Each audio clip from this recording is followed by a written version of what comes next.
एक समय की बात है, एक देवता और एक असुर किसी महापुरुष के पास आत्म जिज्ञासु होकर गए।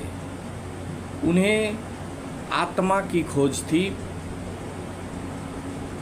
वे चाहते थे कि सर्वशक्तिमान क्या है, इसका पता लगाया जाए। उन्होंने उन महापुरुष के पास एक लंबे समय तक रहकर शिक्षा प्राप्त की।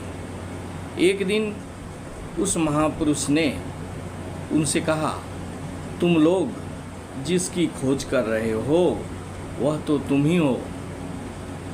उन लोगों ने सोचा, तो देह ही आत्मा है, हमारा शरीर ही आत्मा है, हमारा शरीर ही भगवान है, ऐसा उन्होंने सोचा। फिर उन लोगों ने यह सोचकर कि जो मिलना था वो मिल गया, संतुष्ट होकर वापस अपने अपने स्थान पर चले गए। उन लोगों ने जाकर अपनी अपनी आत्मीय जनों से कहा, अपने अपने लोगों से कहा कि जो कुछ सीखना था सब सीख लिए, अब जाओ भोजन पान और आनंद से दिन बिताओ, हम ही वो आत्मा हैं, इसके सिवा और कुछ नहीं है। उस असुर का स्वभाव अज्ञान से ढका हुआ था, इसलिए इस विषय में उसने आगे अधिक खोज करने की ज़रूरत नहीं समझी और अपने को ईश्वर समझकर वह पूर्ण रूप से संतुष्ट हो गया। लेकिन जो देवता था उसने अपने स्वभाव की अपेक्षा असुर से अधिक पवित्र था। वह समझ नहीं पाया कि मुनि ने आखिर किस चीज़ को तुम ही हो कहा है, क्या चीज़ है वो। परंतु देवता का स्वभाव उसकी खोज करने में लग गई। पहले उसे भ्रम हुआ कि शरीर ही आत्मा है, यह देह ही ब्रह्म है, इसलिए इसे स्वस्थ और सबल रखना, सुंदर वस्त्र इत्यादि पहनाना और सब प्रकार के दैहिक सुखों का भोग करना ही कर्तव्य है। परंतु कुछ दिन बाद उसे आभास हुआ कि देह, उन्हें यह बोध होने लगा कि गुरुओं को उपदेश का अर्थ यह नहीं हो सकता कि देह ही आत्मा है, बल्कि देह से भी श्रेष्ठ अवश्य कोई है। तब उन्होंने फिर से उस गुरु के पास वापस गए और पूछा,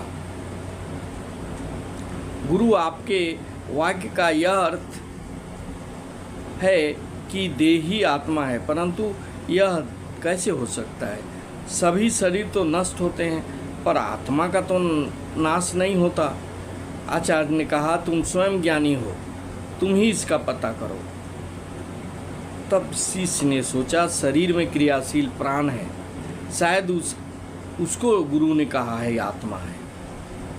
परंतु शीघ्र ही उन्होंने देखा कि भोजन करने पर प्राण तेजस्वी रहते हैं और जब हम भोजन नहीं करते तो हमारा शरीर मुरझाने लगता है। वे पुनः गुरु के पास आए और गुरु से पूछा, प्राणों को ही क्या आपने आत्मा कहा था? गुरु ने कहा, तुम स्वयं जानकारी हो, तुम ही इसका पता करो। वह शिष्य लौटते हुए सोचा, शायद मन को गुरु ने आत्मा कहा है। परंतु वे शीघ्र समझ गए कि मनोवृत्ति तो बदलते रहती है। मन में कभी सद्बुद्धि आती है, कभी दुर्बुद्धि आती है, अतः मन इतना परिवर्तनशील है कि वह कभी आत्मा नहीं हो सकता। तब फिर से गुरु के पास वह गया और उन्होंने मन को ही आत्मा समझा। ऐसा क्या गुरुजी ने कहा था, यह पूछा। आपने क्या ऐसा ही उपदेश दिया? गुरु ने कहा, नहीं, तुम ही वह हो, तुम स्वयं उसका निर्णय करो। फिर वे वापस आए। लौटते वक्त उनको ज्ञान हुआ कि मैं समस्त मनोवृत्तियों से परे एक मेवाद्वितीय आत्मा हूँ।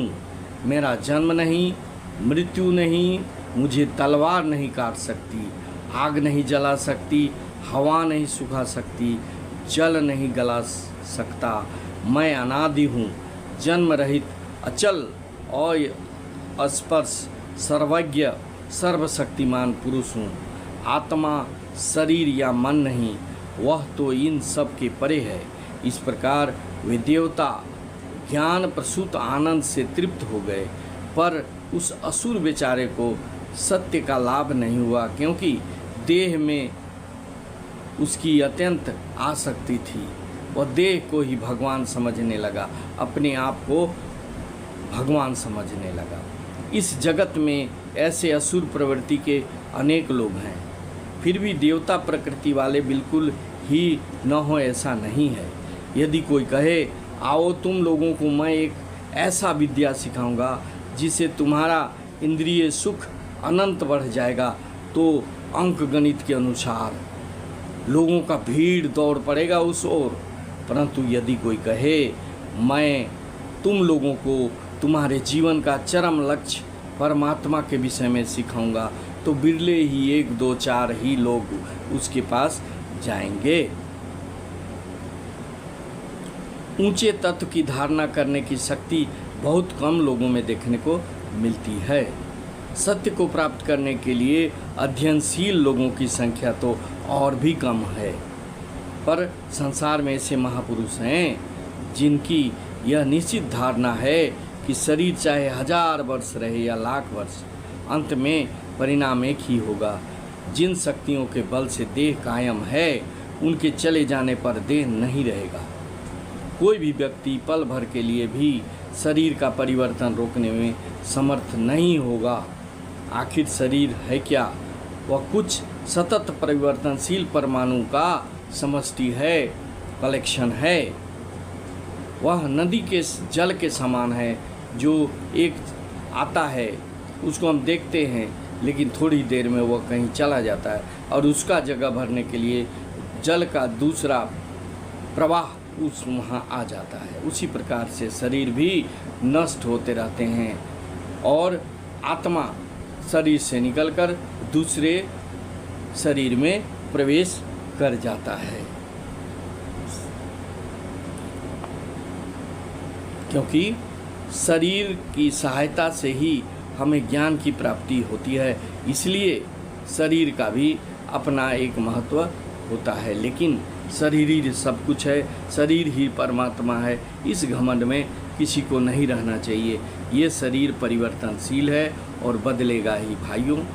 मेरा कहने का मतलब, इस कहानी को सुनाने का मतलब है, शरीर स्वस्थ रहना जरूरी है, शरीर का ध्यान देना जरूरी है, लेकिन अहंकार में नहीं रहना चाहिए कि ये शरीर हमारा परिवर्तनशील नहीं है, यह ख़त्म नहीं होगा। चाहे दुनिया में कोई भी व्यक्ति क्यों ना हो, एक न एक दिन उसका शरीर समाप्त हो जाता है, वह मर जाता है और उसकी आत्मा निकलकर चली जाती है। शुद्ध शरीर से निकला हुआ आत्मा परमात्मा में विलीन हो जाता है और अशुद्ध शरीर से निकला हुआ आत्मा भटकते रहता है, उसे ही भटकती हुई आत्मा कहते हैं। इसलिए भाइयों, अपने शरीर को, अपने मन को पवित्र रखें, ताकि आपकी आत्मा परम ब्रह्म परमेश्वर में विलीन हो जाए, भटकती आत्मा न रहे। Thank you very much. जय हिंद, वंदे मातरम।